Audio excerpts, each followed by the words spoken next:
Hello and welcome in the rice.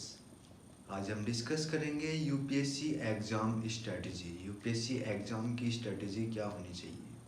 Success in the UPSC civil services exam, also known as IS exam in the common parlance, is a combination of right strategy and right knowledge। जो ये UPSC civil services exam में success के लिए, जिसे हम common parlance में, common language में IAS exam भी कहते हैं, उसमें कॉम्बिनेशन चाहिए राइट नॉलेज और राइट स्ट्रेटजी। हमारे पास सही नॉलेज हो और सही स्ट्रेटजी हो तो हम यूपीएससी एग्ज़ाम को बहुत अच्छे से क्लियर कर सकते हैं। No doubt you have to prepare the topics in the UPSC syllabus thoroughly, but you should also acquire a few skills in order to fare well in the IS exams. इसमें कोई doubt नहीं है कि हमें prepare करने पड़ते हैं जो यूपीएससी सिलेबस के टॉपिक हैं, मतलब थोरोली अच्छे से डीपली प्रिपेयर करने पड़ते हैं, उन सबको रीड करना पड़ता है। बट हमें इसमें कुछ स्किल्स की भी ज़रूरत है इस एग्ज़ाम में अच्छा करने के लिए।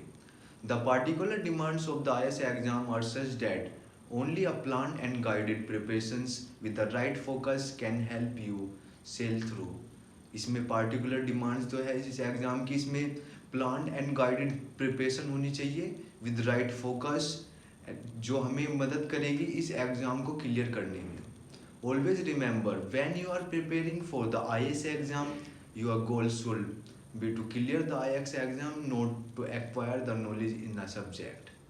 हमें हमेशा याद रखना चाहिए जब हम IS एग्ज़ाम की प्रिपरेशन कर रहे हैं, हमारा मेन जो गोल है वो IS एग्ज़ाम को क्लियर करना है, जो हमारा एम है। ये नहीं कि हमें उस सब्जेक्ट में नॉलेज मतलब PhD करनी है, हमें बस लिमिटेड जितनी उसकी ज़रूरत है उतना इसको पढ़ना है। कि ये नहीं कि हर सब्जेक्ट में PhD करनी ज़रूरी है। When you study in the university you should study for knowledge, but when you are studying for the IS you should study solely with the intention of clearing the IS exam। जब हम university में, college में graduation pursue करते हैं तो हम study करते हैं नॉलेज के लिए कि हमें नॉलेज मिले। जब हम IS एग्ज़ाम की प्रिपरेशन करते हैं, हम सभी का यही इंटेंशन रहता है कि हमारा IS क्लियर हो जाए, यूपीएससी एग्ज़ाम क्लियर हो जाए। The attitude and focus will make a huge difference to your preparations and performance in the exams. जो एटीट्यूड और फोकस होता है वो एक बड़ा डिफरेंस क्रिएट करता है इस एग्ज़ाम को में प्रिपेयर करने के लिए और परफॉर्मेंस करने के लिए। जो हमारा अप्रोच होता है, एटीट्यूड उसे ही कहते हैं, जो हमारा वे टू अप्रोच, हम चीज़ को कैसे अप्रोच करते हैं, मतलब कोई क्वेश्चन आ रहा है उसको कैसे किस वे में अप्रोच करेंगे, मतलब वे ऑफ थिंकिंग। एंड हमारा focus, dedication. The first step in the IS preparations process is to understand the IS exam pattern. जो हमारा सबसे पहले स्टेप होना चाहिए, जो भी IS की प्रिपरेशन स्टार्ट करने वाला है उसके लिए सबसे पहले समझना चाहिए कि IS एग्ज़ाम का पैटर्न क्या है। हम बिना पैटर्न के पढ़े जाएंगे तो उसका कोई बेनिफिट नहीं है, उसका कोई एडवांटेज ही नहीं है। अगर हमें यही नहीं पता होगा कि जंग में करना क्या है तो हम कुछ भी करे जाएँ, उसका कुछ फ़ायदा नहीं है।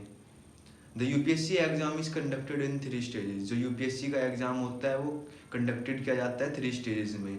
You have to clear 1 stage and then move to the subsequent stage. पहले हमें एक स्टेज क्लियर करनी होती है, फिर हम नेक्स्ट स्टेज के लिए फॉरवर्ड होते हैं। On an average about 5 lakhs candidate take the first stage and finally at the end of the process about 700 to 1000 candidates get selected for the civil services। मतलब on an average more than 5 lakh students appear होते हैं इस exam में, जो compete करते हैं एक दूसरे से। और फाइनली जब फाइनल मेरिट आती है उसमें 700 से 1000 तक सिलेक्टेड होते हैं सिविल सर्विसेज के लिए। देखो कितना ज़्यादा कंपटीशन है, 5 लाख, मोर देन 5 लाख से इसमें मतलब कैंडिडेट अपेयर होते हैं और 700 से 1000 तक ही सिलेक्टेड हो पाते हैं। कितना ज़्यादा कंपटीशन है सिविल सर्विसेज एग्ज़ाम में। जो स्टेज 1 होता है वो होता है प्रीलिम्स। इस स्टेज में 2 ऑब्जेक्टिव टाइप्स पेपर होते हैं। उसे फर्स्ट पेपर को कहते हैं जनरल स्टडीज़ 1, सेकंड को जनरल स्टडीज़ सेकंड, जिसे हम CSAT भी कहते हैं, सिविल सर्विसेज एप्टीट्यूड टेस्ट। जो कि ऑब्जेक्टिव होते हैं ये, मतलब इन जो CSAT होता है वो क्वालिफाइंग बेस्ड होता है, उसकी मेरिट नहीं लगती। जो जनरल स्टडीज़ पेपर 1 होता है उसकी मेरिट लगती है, उसमें 90 से 100 तक अप्रोक्स मतलब जनरल की जाती है, कभी बढ़ जाती है कभी थोड़ी कम हो जाती है। 90 से 100 तक रहता है 200 मार्क्स में से। और सी सेट क्वालिफाइंग बेस होता है, जो क्वालिफाई करेगा वो आगे जाएगा। स्टेज 2 होता है mains. The stage consist of 9 descriptive paper. इसमें डिस्क्रिप्टिव पेपर रहते हैं जिसमें हमें आंसर्स लिखने पड़ते हैं, आंसर राइटिंग। इसमें सबसे इंपॉर्टेंट चीज़ होती है आंसर राइटिंग एबिलिटी। जिसको आंसर राइटिंग एबिलिटी आती है, जिसमें एबिलिटी है आंसर राइटिंग की, वो यूपीएससी क्लियर कर सकता है। क्योंकि मेन जो है मेंस ये जो पेपर है वो सबसे इम्पोर्टेंट है, इन्हीं के बेस पे मेरिट लगती है। क्योंकि जो प्रीलिम्स का पेपर होता है वो फाइनल मेरिट में काउंट नहीं होता, जो मेंस का है उन्हीं के पेपर के काउंट होते हैं फाइनल मेरिट में, वो बहुत इम्पोर्टेंट है। यूपीएससी मेंस एग्जाम पैटर्न ऐसे है कि मतलब इसमें 9 पेपर्स होंगे। हम डिस्कस करेंगे paper, subject, nature of the paper, duration of the exam, marks कितने मार्क्स का है। फर्स्ट जो पेपर होता है पेपर ए, जो कंपलसरी इंडियन लैंग्वेज होता है। इसका नेचर है ऑफ द पेपर है क्वालिफाइंग। ये क्वालिफाइंग बेस्ड होता है, क्वालिफाई करना, इसकी कोई मेरिट नहीं लगती। ड्यूरेशन इसका 3 आवर्स है और मार्क्स इसके मैक्सिमम मार्क्स 300। पेपर बी, इसके बाद पेपर बी होता है जो कंपलसरी इंग्लिश लैंग्वेज लेनी है हमें उसमें, जो क्वालिफाइंग होता है नेचर में। उसका ड्यूरेशन भी 3 आवर्स होता है और इसके मार्क्स भी 300 होते हैं। इसके बाद पेपर वन, जिसे हम एसए का पेपर कहते हैं, जिसमें निबंध आते हैं, वो मेरिट रैंकिंग। ये मेरिट रैंकिंग होता है, इसलिए 300 मार्क्स का ही होता है और इसका ड्यूरेशन भी 3 आवर्स ही होता है। पेपर सेकंड, जिसे हम जनरल स्टडीज पेपर वन कहते हैं, ये भी मेरिट रैंकिंग है। इसका भी ड्यूरेशन 3 आवर है और इसमें भी 300 मार्क्स का ही है ये। पेपर थर्ड, जो पेपर थर्ड है इसमें ये भी जनरल स्टडीज सेकंड होता है। इस पेपर का नाम मेरिट रैंकिंग है, ये भी 3 आवर्स का ही है और इसका जो मैक्सिमम मार्क्स है वो भी 300 है। और पेपर फिफ्थ जो होता है वो जनरल स्टडीज 4।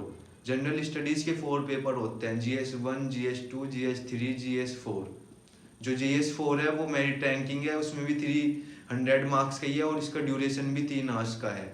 जो पेपर 6 है वो ऑप्शनल पेपर वन। ऑप्शनल में हम कुछ भी सब्जेक्ट ले सकते हैं अपनी चॉइस से, हिस्ट्री, ज्योग्राफी, पॉलिटी, एंथ्रोपोलॉजी, कुछ भी ले सकते हैं। ऑप्शनल जो मेरिट रैंकिंग है ये भी ड्यूरेशन 3 आवर्स है, इसके भी मैक्सिमम मार्क्स 300 है।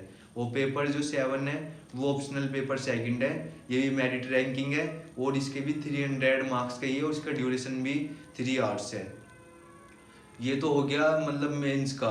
और इसके बाद जो थर्ड स्टेज होती है वो होती है personality test. This stage consist of an interview with the UPSC board. इसमें इंटरव्यू होता है कैंडिडेट का जो मेंस से सिलेक्टेड होके पर्सनैलिटी टेस्ट में गया है, उसका इंटरव्यू होता है। वहाँ पे यूपीएससी पैनल होता है, उसमें 6 से 7 मेंबर होते हैं, 6 से 7 जो यूपीएससी के मेंबर्स होंगे वो बैठे होंगे, आपसे कुछ भी पूछ सकते हैं।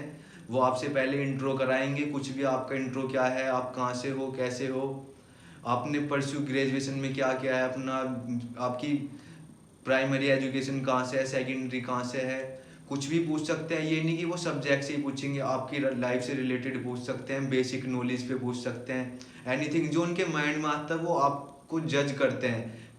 पर्सनैलिटी टेस्ट में ये नहीं होता इंटरव्यू में कि वो आपको बहुत ज़्यादा ज्ञान है, वे आपकी वो चीज़ करते हैं, आप चीज़ों को कैसे अप्रोच करते हैं, थिंग को कैसे अप्रोच करते हैं, सिचुएशन में कैसे रिएक्ट करेंगे, आपको वो सिचुएशन देंगे तो ये इंपॉर्टेंट है। वो ये नहीं देखते कि आप हर क्वेश्चंस का आंसर ज़रूरी दे रहे हो, आपको आंसर नहीं आता सीधा सॉरी बोल दो, नो बोल दो, सर नहीं आता।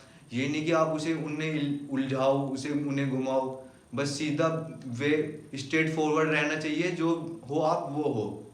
इंटरव्यू ये कहता है। और इसमें हम जो इसके बाद टिप्स होनी चाहिए improve UPSC preparation strategy.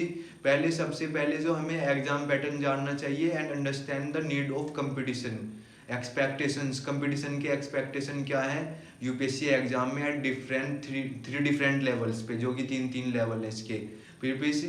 The preparation strategy for the UPSC exams will vary from level to level, क्योंकि एक लेवल से अलग दूसरा लेवल है, हर एक लेवल को समझना जरूरी है। The prelims level of exams test the knowledge as well as analytical skills of the candidate. जो प्रीलिम्स लेवल का एग्जाम होता है वो टेस्ट करता है कैंडिडेट की नॉलेज, उसे नॉलेज कितनी है, उसकी एनालिटिकल स्किल्स कैसी है, वो एनालिसिस कैसा करता है, क्वेश्चन को एकदम से रिएक्ट कैसे करता है, वो किस तरीके से अप्रोच कर रहा है क्वेश्चन को, मतलब कितनी जल्दी, क्योंकि उसमें टाइम लिमिट होती है, हर कोई सारे क्वेश्चन तो अटेम्प्ट कर नहीं सकता। तो यही इम्पोर्टेंट है। और जो मेंस होता है वो डिस्क्रिप्टिव नॉलेज होता है, उसमें डिस्क्रिप्टिव नॉलेज चेक की जाती है कि कैंडिडेट का कंसेप्ट कैसा है, वे ऑफ राइटिंग, मतलब वे ऑफ प्रेजेंट कैसा है, कि वो कैसे प्रेजेंट करता है क्वेश्चन को, ये चेक होता है उसमें।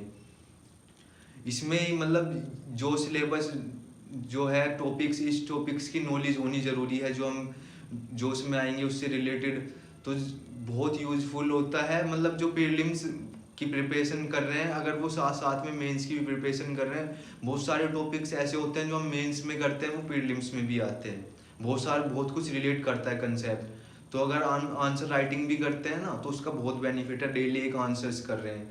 रीडिंग न्यूज़पेपर, इसमें एक रीडिंग न्यूज़पेपर बहुत इंपॉर्टेंट है। जो कैंडिडेट मतलब न्यूज़पेपर डेली रीड कर रहा है और जो दूसरा नहीं कर रहा, वो उसको एक एज देगा, जो न्यूज़पेपर रीड कर रहा है उसको एक एडवांटेज देगा इन कंपैरिजन टू कैंडिडेट वो don't regularly follow the news updates, जो न्यूज़ अपडेट्स को फॉलो नहीं कर रहा, क्योंकि न्यूज़पेपर से बहुत कुछ, मतलब most of the paper newspaper decide करता है, जो करंट में क्या चल रहा है उस चीज़ से रिलेटेड क्वेश्चन आते हैं हर चीज़ में। अगर कहीं वो इरप्शन हो रहा है, मतलब वोल्केनो, तो वो ज्योग्राफी का क्वेश्चन उसमें आ जाएगा, जो कि वो न्यूज़ में भी आया होगा, उससे बहुत कुछ रिलेट हो जाता है। इंटरनेशनल रिलेशंस में क्या चल रहा है, इंडिया में क्या चल रहा है, कौन से क्या फेस्टिवल क्या वगैरह चल रहे हैं, मतलब बहुत कुछ रिलेट करता है न्यूज़ से, अगर हम न्यूज़पेपर को अच्छे से फॉलो करें।